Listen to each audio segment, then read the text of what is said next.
வக்ரதுண்ட மகாகாய சூரியகோடி சமப்பிரப ஹவிக்னம் குருமே தேவ சர்வகாரியேஷு சர்வதா. தென்னாட்டுடைய சிவனே போற்றி, என் நாட்டவர்க்கும் இறைவா போற்றி. அன்பர்களே நண்பர்களே, இந்த புத்தம்புதிய வீடியோவில் உங்கள் அத்துணை பேரையும் சந்திப்பதில் மிக்க மகிழ்ச்சி கொள்கிறேன். இன்னைக்கு நம்ம பார்க்க போகிறது ரிஷபராசி, காலபுருஷனுடைய இரண்டாம் வீடு என்று சொல்லக்கூடிய ரிஷபராசி. ரிஷபராசி சுக்கிர பகவானுடைய ஆட்சி வீடு. இங்கே 3 நட்சத்திரங்கள் வரும்: கிருத்திகை, ரோகிணி, மிருகசீரிடம். கிருத்திகை நட்சத்திரம் 2ஆம் பாதம் முதல் மிருகசீரிடம் 2ஆம் பாதம் முடிய ரிஷபராசியில் அமையப்பெறும். 9 பாதங்கள், ஒவ்வொரு ராசிக்கும் 3 நட்சத்திரங்கள், 9 பாதங்கள் அமையப்பெறும். அந்த வகையில் கிருத்திகை 2, 3, 4 பாதங்கள், ரோகிணி முழு 4 பாதங்களும் 1, 2, 3, 4 பாதங்கள், மிருகசீரிடம் 1ஆம் பாதம் மற்றும் 2ஆம் பாதம் உடைப்பட்ட நட்சத்திரமாக வரக்கூடிய இடம்தான் ரிஷபம். ரிஷபராசியை பற்றி பல பேர் பல சோஷியல் மீடியா வழித்தடங்களில் யூடியூப்பில் பேசியிருக்காங்க. ஆனால் முக்கியமான விஷயம், இந்த வீடியோவானது ரிஷபராசி என்பவர்களுக்கு மாறுபட்ட கோணங்களில் இதுவரை இல்லாத தகவல்களோடு ஒரு பிரத்யேகமான ஒரு வீடியோ அப்படிங்கிறத பெருமையோடு சொல்லிக்கலாம். ரிஷபராசி என்பவர்களாகட்டும், எந்த ராசிக்காரர்களாகட்டும், சமீப காலங்களாக இந்த சமூக வலைதளங்களில் பார்த்தீங்கன்னு சொன்னால் வீடியோ பார்க்கும்போது கமெண்ட்ஸில் போடுவாங்க, ஜோதிடமே பொய் சொல்கிறாங்க, டுபாக்கூர் அப்படி இப்படிலாம் போடுவாங்க. நம்ம கேட்கக்கூடிய பல தடவை நம்ம வைக்கக்கூடிய குற்றச்சாட்டு என்ன அப்படின்னு பார்த்தீங்கன்னா, ஜோதிடம் அப்படிங்கிறது ஒரு விஞ்ஞானம். விஞ்ஞானத்தை புரிந்து கொள்ள முடியாதவர்கள், விஞ்ஞானத்தை தவறாக சொல்பவர்கள் மூலியமாக விஞ்ஞானமே பொய் அப்படின்னு நம்ம சொல்லிட முடியாது. இந்த ஜோதிட சாஸ்திரம் என்பது இன்னைக்கு நேற்றுக்கு உருவானதில்லை. பல ஆயிரக்கணக்கான ஆண்டுகளுக்கு முன்னாடி நம்மளுடைய முன்னோர்கள், சித்தர்கள், மகான்கள் நமக்காக கொடுத்த ஒரு வரப்பிரசாதம். அந்த வகையில் நம்ம தன்மையில் கிளியராக போட்டிருக்கோம், இது ரிஷபராசி. இந்த வீடியோ ஜோதிடத்தின் மீதோ ஆண்டவன் மீதோ நம்பிக்கை இல்லாத பல பேர் இந்த வீடியோக்குள்ளே வந்து பார்த்துட்டு இது நம்பிக்கை இல்லைன்னு சொல்கிறது எப்படி இருக்குன்னா, விளையாட்டாகவும் சிரிப்பாகவும் இருக்குது. கண்ணு தெரிஞ்சால் தான் வீடியோ பார்க்க முடியும். அப்படி கண்ணு தெரிஞ்சதுன்னா, தமிழ் மொழி படிக்க தெரிஞ்சதுன்னா, ராசி கடவுள் சம்பந்தப்பட்ட வீடியோக்குள்ளே வந்து கடவுள் பொய், ஜோதிடம் பொய் சொல்கிறது அவங்களுடைய மோட்டிவ் என்னவாக இருக்கும் அப்படிங்கிறத படித்த நபர்களால் புரிஞ்சு கொள்ள முடியும். ஆக அதை பற்றி நம்ம உள்ள ரொம்ப போல தேவையற்ற நபர்கள் தேவையற்ற வார்த்தைகளை பேசும்போது நம்ம அதை பற்றி கவலையும் படுறதில்லை.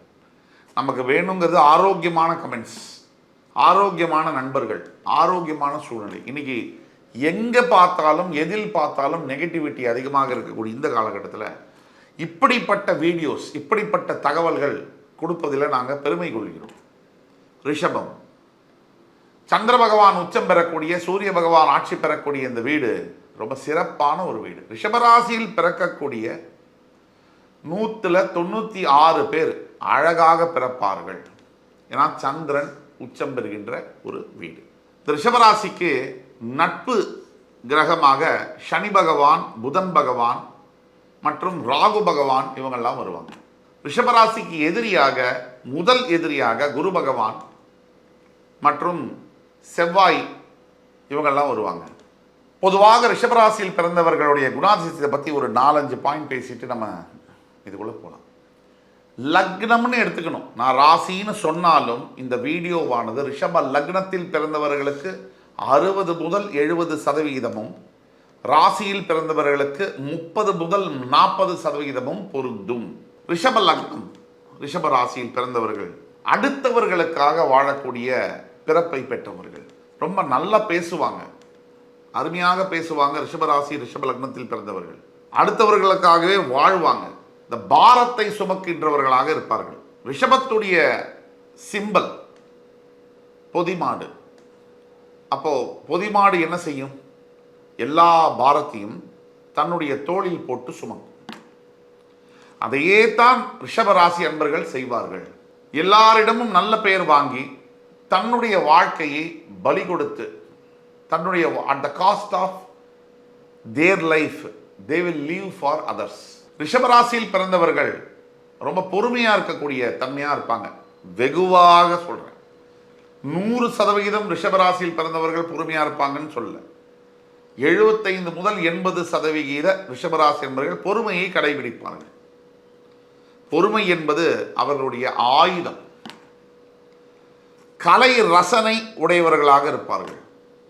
எந்த ஒரு கலை எந்த ஒரு வடிவத்தில் இருந்தாலும் கூட அது மேலே நாட்டமும் ஆசையும் இருக்கும். ஒரு எடுத்துக்காட்டுக்கு டான்ஸ் பண்ணுறது ஆர்ட், ஒரு பாடல் பாடுவது என்பது ஒரு சிங்கிங் இஸ் அன் ஆர்ட். அந்த ஆர்ட் மேலே அசாத்திய கவனம், அசாத்திய ஆசை, அது கற்றுக்கணும். கலை ஏதாவது நிகழ்ச்சிகள் என்டர்டெயின்மெண்ட் மேலே நிறைய ஈடுபாடுகள் இருக்கும். ரிஷபராசியில் பிறந்தவர்களுக்கு பொதுவாக சொல்கிறேன், அரசியல் துறை, வக்கீல் துறை, நீதித்துறை, பேச்சு சம்பந்தப்பட்ட துறைகள் எதுவாக இருந்தாலும் அவர்களுக்கு இயல்பிலேயே நன்றாக வரும். நல்லா பேச தெரியும். அதுக்கு காரணம் காலபுருஷனுடைய முதல் வீடு மேஷம், அதற்குரிய வாக்குஸ்தானம் ரிஷபம். அப்ப தனம், வாக்கு, குடும்பத்துடைய ஸ்தானமாக ரிஷபராசி வருவதனால் பெரும்பாலும் ரிஷபராசி என்பவர்களுக்கு செகண்ட் ஆஃப் ஆஃப் லைஃப்ல நிறைய பணம் சேர்க்கக்கூடிய யோகம் வருகிறது என்றால் அது மிகையல்ல. அதே மாதிரி வாக்குஸ்தானம், பேச்சு சம்பந்தப்பட்ட வாக்கு சம்பந்தப்பட்ட தொழில் தான் agent profession, brokers, real estates, இல்லை ஒரு பொலிட்டீஷியன்ஸை பேசி தான் ஆகணும். அந்த மாதிரி விஷயங்கள், இது மாதிரி தொழில்களில் ரிஷபராசி என்பர்கள் இருப்பது என்பது நல்லது. சக்ஸஸ்ஃபுல்லாக வரும். பெஸ்ட் சூட்டட் ப்ரொஃபஷன்ஸ் அப்படிங்கிற வரிசையில் வரும். ரிஷபராசி என்பர்கள் செய்ய வேண்டியது, யாருக்கும் தேவையில்லாத வாக்கை கொடுத்து பின்னாடி அவஸ்தைப்படக்கூடாது. நீங்கள் வெர்பல் கமிட்மெண்ட், யாருக்காவது வாக்கு கொடுக்கறதுக்கு முன்னாடி 2 தடவை யோசிக்கணும், இது செய்ய முடியுமா. பல தருணங்களில் நீங்கள் கொடுத்த வாக்கை உங்களாலேயே காப்பாற்ற முடியாத சூழ்நிலைகள் வரும். அப்படி வர்றதுனால நீங்கள் ஜாக்கிரதையாக வாக்கு கொடுக்கணும் அப்படிங்கிறது நீங்கள் தெரிஞ்சிக்க வேண்டிய ஒரு விஷயம்.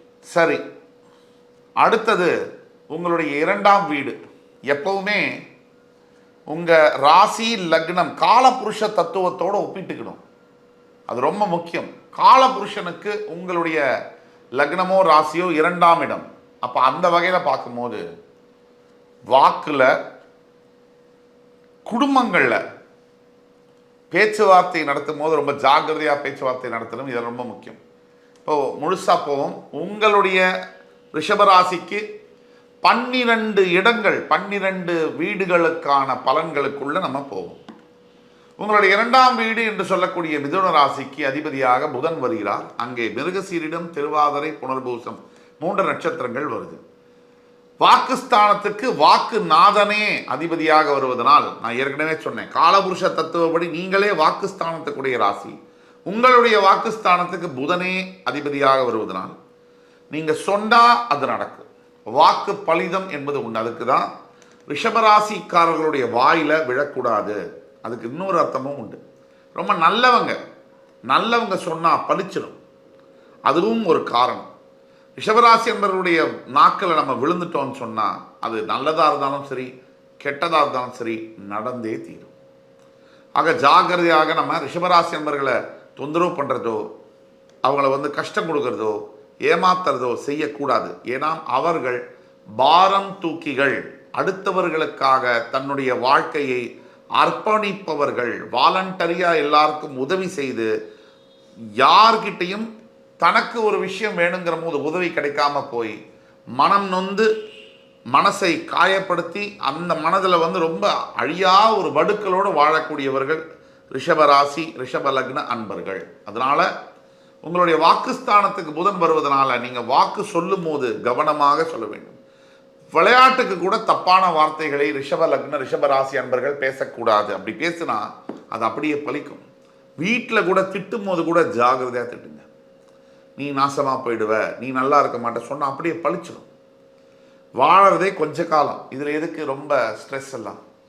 2ஆம் இடத்திற்கு செவ்வாய், ராகு, குருவுடைய பாதங்கள், நட்சத்திர பாதங்கள் வருவதனால, நீங்கள் சுக்கிர ராசிங்கிறதுனால, உங்களுக்கு 2ஆம் இடத்துக்குடைய அதிபதி புதனாக வருவதனால பெரும்பாலும் வாக்கு சார்ந்த ப்ரொஃபஷனில் இருக்கிறதும் கூட நல்லது தான். ஆனால் வார்த்தையை மட்டும் ஜாகிரதையாக பார்த்துக்கணும். புதன் காலபுருஷனுக்கு 3ஆம் வீடு, ஆனால் உங்களுக்கு 2ஆம் வீடுங்கிறதுனால வாக்கு சம்பந்தப்பட்ட தொழில்கள் மூலியமாக தான் உங்களுக்கு சக்சஸ் வரும். ஏன்னா காலபுருஷனுக்கு 3ஆம் வீடு, உங்களுக்கு அது வாக்குஸ்தானம். நீங்கள் முயற்சிகள் எடுக்கும் போதே வாக்கு சம்பந்தப்பட்ட தொழில் எடுக்கும்போது ரொம்ப நல்லா வரும். அதை தவிர உங்களுடைய 3ஆம் வீடு என்று சொல்லக்கூடிய கடகராசிக்கு அதிபதியாக சந்திர பகவான் வருவார். அந்த கடகராசியில் பார்த்தீங்கன்னு சொன்னால் புனர்பூசம், பூசம், ஆயில்யம், குரு, சனி, புதனுடைய நட்சத்திரங்கள் பதியுது. இந்த 3ஆம் இடத்துக்கு சந்திரன் வருவதனாலேயோ என்னவோ நீங்கள் சுக்கிரன் ராசியினுடைய அதிபதிங்கிறதுனால பெரும்பாலும் ரிஷபராசியில் இருக்கக்கூடியவர்கள் ஒரு முறை அல்லது 2 முறை லவ்ல ஃபெயிலியர் ஆகக்கூடிய யோகம் எல்லாம் இருக்கு. சில பேருக்கு சக்சஸ் ஆகக்கூடிய யோகம் இருந்தாலும் ரிஷபராசியின் 3ஆம் இடத்துக்கு அதிபதியாக சந்திர பகவான் வருகிறார். அங்கே புனர்பூசம், பூசம், ஆயில்யம் நட்சத்திரங்கள் வருகிறது. குரு, சனி, புதனுடைய பாதங்கள் சந்திரனுடைய வீட்டில். சுக்கிரன் ராசியான உங்களுக்கு எப்படி வேலை செய்யும்? சுக்கிரன் சந்திரன் உங்களுடைய உபஜயஸ்தானத்திற்கு 3ஆம் இடம், காலபுருஷனுக்கு அது 4ஆம் வீடு. மனைவி திருமணத்திற்கு பிறகு மனைவியின் சொத்து, மனைவி வீட்டில் வசதியான வீட்டில் பெண் எடுப்பது, வசதியான வீட்டில் மணமகன் கிடைப்பது போன்ற பாக்கியங்கள் அமைய பெற்றது ரிஷபராசி. சில வீடுகளில் மாறுபடலாம், தனிப்பட்ட ஜாதகத்தில் சில வீடுகளில் மாறுபடலாம். பொதுவாக திருமணத்திற்கு பிறகு இல்லை மனைவியின் மூலியமாக பொருளாதார யோகம் பெறக்கூடிய ராசி ரிஷபராசி. அதே சமயத்தில் சுக்கிரன் சந்திரன் தான் காதலுக்கு காரணம். சுக்கிரன் காமத்தை தூண்டுபவர், சந்திரன் மனசு, காதல் மனசு சம்பந்தப்பட்ட விஷயம். இவங்க சுக்கிர ராசிக்கு 3ஆம் இடம் சந்திரன் ஆட்சி பெறுவதனால், உபஜயஸ்தானத்துக்கு வருவதனால் கடுமையான முயற்சி எடுத்தும் கூட அங்கே வரக்கூடிய நட்சத்திரங்கள் பார்த்தீங்கன்னு சொன்னால் குரு, சனி, புதன் இவங்களுடைய நட்சத்திரங்கள் வருவதனால் இந்த புதன் நட்சத்திரம் ஆயில்ய நட்சத்திரத்தை தவிர புனர்பூச பூச நட்சத்திரத்தில் பிறக்கக்கூடிய அவங்க உங்களுக்கு பார்ட்னராக வர சமயத்தில் இல்லை நீங்கள் காதலிக்கிறீங்க அப்படின்னா புனர்பூசம் 4ஆம் பாதம், பூசம் 1, 2, 3, 4 பாதங்கள் இதில் பிறந்தவங்களை நீங்கள் காதலிக்கிறீங்க, ஆணையோ பெண்ணையோ காதலிக்கிறீங்க அப்படின்னு சொன்னால் அந்த காதல் நிறைவேறுவது என்பது கொஞ்சம் கடினமாக இருக்கும். அதே ஆயில்ய நட்சத்திரம் 3ஆம் பாதம், 2ஆம் பாதம் இந்த பாதத்தில் பிறப்பவர்களை நீங்கள் காதலிக்கும் போது அந்த காதல் திருமணமாக மாறக்கூடிய யோகம் என்பது அதிகம் உண்டு. பொதுவாக ரிஷபராசி என்பவர்களுக்கு 1 அல்லது முதல் 2 காதல்கள் ஃபெயில்யூர். அதற்கப்புறம் தான் கல்யாணம்ங்கிறது பேச்சே வருது. இது உங்களுடைய யோகமாக இருக்கு. தவிர உங்களுடைய உபஜயஸ்தானத்தில் குரு உச்சம் பெறுகிறார். அதாவது உங்களுக்கு அஷ்டமாதிபதி உபஜயஸ்தானத்தில் உச்சம் பெறுவதனால் ரிஷபராசி என்பவர்கள் மற்ற ராசிக்காரர்களை காட்டிலும் கடுமையான முயற்சிகள் எடுத்துதான் முன்னுக்கு வர வேண்டி இருக்கு. இது ஒரு உண்மை. ரிஷபராசியின் 4ஆம் வீடாக வரக்கூடியது சிம்மம். சிம்மத்திற்கு அதிபதியாக சூரியன். இங்கே மகம், பூரம், உத்திரம், சுக்கிரன், சூரியன், சந்திரனுடைய பாதங்கள் பதிய பெற்று வரக்கூடிய ஒரு ராசி. காலபுருஷனுக்கு 5ஆம் வீடு, உங்களுக்கு 4ஆம் வீடு. இதை நீங்கள் நல்லா உத்து கவனிக்கணும். ரிஷபராசியை பொறுத்த வரைக்கும் 4ஆம் வீட்டுக்கு அதிபதியாக சூரியன் வருகிறார். 4ஆம் வீடு ஆதிபத்தியம் என்பது வீடு, வாகனம். அதே மாதிரி நாம் ஏற்கனவே சொன்னோம், 3ஆம் வீட்டுக்கு அதிபதியாக கடகம் சந்திரன் அதிபதியாக வருவதனால் பெரும்பாலும் ரிஷபராசிக்காரர்களுக்கு நல்ல நண்பர்கள், நல்ல பார்ட்னர்ஸு, அவங்க மேலே ஒரு அதிகப்படியான ஒரு அன்பு இதெல்லாம் இருக்கும். அதே மாதிரி இளைய சகோதர சகோதரிகள் ரிஷபராசி நண்பர்களுக்கு ஓரளவுக்கு நல்லது பண்ணலைனாலும் கெடுதல் பண்ணாமல் இருக்கக்கூடிய யோகம்லாம் இருக்கும். இதற்கு விதி விலக்குகளும் உண்டு. உங்கள் தனிப்பட்ட ஜாதகத்தை பார்த்தால்தான் உங்களுடைய விஷயத்தை ஆழமாக அனலைஸ் பண்ணி துல்லியமாக சொல்ல முடியும். இப்போ 4ஆம் வீடு என்பது ஆதிபத்தியம் என்னெல்லாம் பார்த்தோம்னா வீடு, வாகனம், மூத்த சகோதரர்கள், உயரிய கல்வி இதெல்லாம் நம்ம சொல்கிறோம். அப்போ சுகஸ்தானம்னு சொல்கிறோம். பெரும்பாலும் ரிஷபராசியில் பிறந்தவர்களுக்கு அக்னி பாவம் சம்பந்தப்பட்ட நோய்கள் வரக்கூடிய வாய்ப்புகள் அதிகம் உண்டு. உங்கள் 4ஆம் வீட்டுக்கு அதிபதியான சூரியன் உங்களுடைய விரயஸ்தானம் என்று சொல்லக்கூடிய மேஷராசியில் போய் உச்சம் பெறுகிறார். சுகஸ்தானாதிபதி விரயஸ்தானத்தில் உச்சம் பெறுவதனால் ரிஷபராசி என்பவர்களுக்கு உடல்ல பித்தம் சம்பந்தப்பட்ட நோய்கள் வரக்கூடிய வாய்ப்புகள் அதிகம் உண்டு. அங்கே ஜாக்கிரதையாக இருக்கணும்.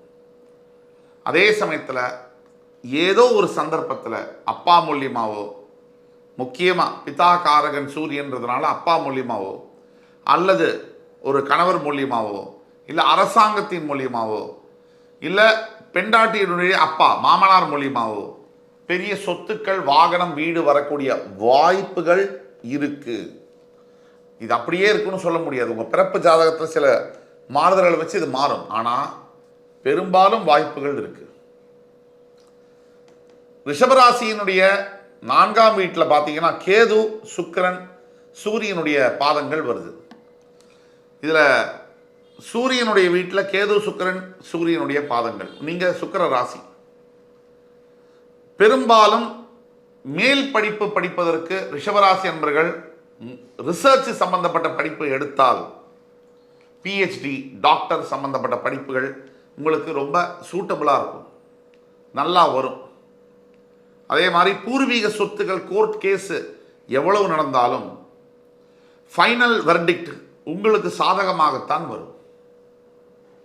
இதெல்லாம் ரிஷபராசி என்பவர்களுடைய பிறப்பினுடைய ரகசியங்கள். அதே மாதிரி நல்ல கல்வி பயிலக்கூடிய யோகங்கள் ரிஷபராசி என்பவர்களுக்கு இருக்கு. இளம் வயதிலேயே திருமணம் முடிக்கக்கூடிய யோகமும் ரிஷபராசி என்பவர்களுக்கு உண்டு. ஆனால் நான் வரேன், இன்னும் நிறைய வீடுகள் இருக்கு, பார்க்கணும். கல்யாணத்தை பற்றிலாம் சொல்கிறேன்.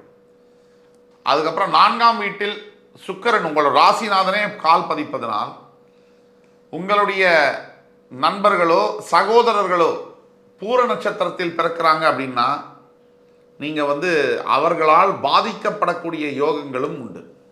அது ஜாகிரதையாக இருந்துக்கணும்.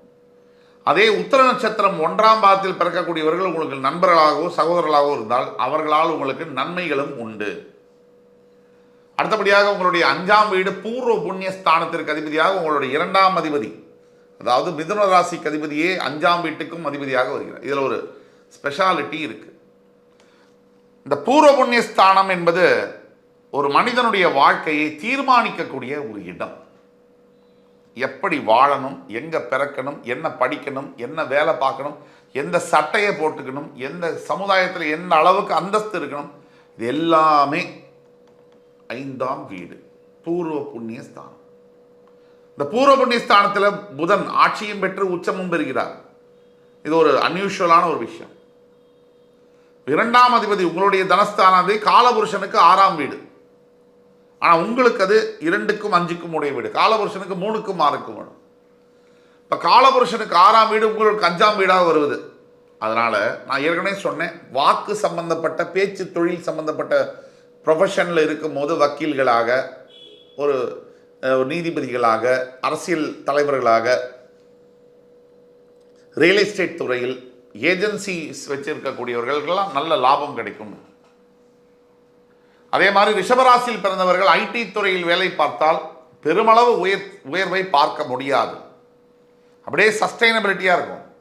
அந்த வேலையை காப்பாற்றிக்கிறதுலேயும் மும்முரமாக இருக்கும். உங்களுடைய திறமைக்கு ஏற்ற ஒரு முன்னேற்றம் இருக்காது. அதே மாதிரி 5ஆம் வீடு பூர்வ புண்ணிய ஸ்தானத்தில் புதன் ஒரே வீட்டில் ஆட்சியும் உச்சமும் பெறுவதனால் உங்களுக்கு பிறக்கக்கூடிய குழந்தைகளானவர்கள் ரிஷபராசியில் இருக்கக்கூடியவர்களுக்கு புத்திர பாக்கியம். 5ஆம் வீடு எது? புத்திரஸ்தானம், பூர்வ புண்ணியஸ்தானம். எல்லாமே ஒரு மனிதனுடைய வாழ்க்கையை தீர்மானிக்கக்கூடிய எல்லா விஷயங்களையும் கொடுக்கக்கூடியது. நல்லா நிம்மதியாக இருப்பியா, சந்தோஷமாக இருப்பியா, 5ஆம் வீடு. அந்த வீட்டில் புதன் ஆட்சியும் உச்சமும் பெறுவதனால் உங்களுக்கு ரொம்ப உற்ற கிரகம் புதன். அவர் ஒரே வீட்டில் ஆட்சி உச்சம் பெறக்கூடிய ஒரே கிரகம் அவர் தான், அதுவும் கன்னி ராசிங்கிறதுனால பிறக்கக்கூடிய குழந்தைகள் மிகப்பெரிய அறிவாளிகளாக, மிகப்பெரிய படிப்பாளர்களாக, கல்வியில் சிறந்தவர்களாக, ஸ்காலர்ஸாக, பெரிய புகழ் பெறக்கூடியவர்களாக பிறக்கக்கூடிய பாக்கியம் ரிஷபராசி என்பவர்களுக்கு உண்டு. உங்களுடைய குழந்தைகள் மிகப்பெரிய அளவில் பரிமளிப்பார்கள் தங்களுடைய வாழ்க்கை. அப்படின்னா என்ன அர்த்தம்? நீங்கள் வயோதிக காலத்தில் நல்லா இருக்க போறீங்க, நிம்மதியாக இருக்க போறீங்க. நமக்கு செய்தாங்களோ இல்லையோ குழந்தைங்க, அவங்க நல்லா இருந்தால் போருமே சார். அந்த அடிப்படையில் நீங்கள் உங்கள் ரிட்டையர்மெண்ட் லைஃப்பில் ரொம்ப நிம்மதியாகவும் சந்தோஷமாகவும் இருக்க போகிறீங்க அப்படிங்கிறத சொல்கிறது தான் இந்த அர்த்தம். அது தவிர 5ஆம் இடம் புத்திரபாகியம், பூர்வ புண்ணியஸ்தானம், நல்ல ஒரு அந்தஸ்து சமுதாயத்தில் கிடைக்க பெறக்கூடிய யோகங்கள் பிறப்பிலேயே ரிஷபராசி என்பவர்களுக்கு கிடைக்கிறது என்பது உண்மை.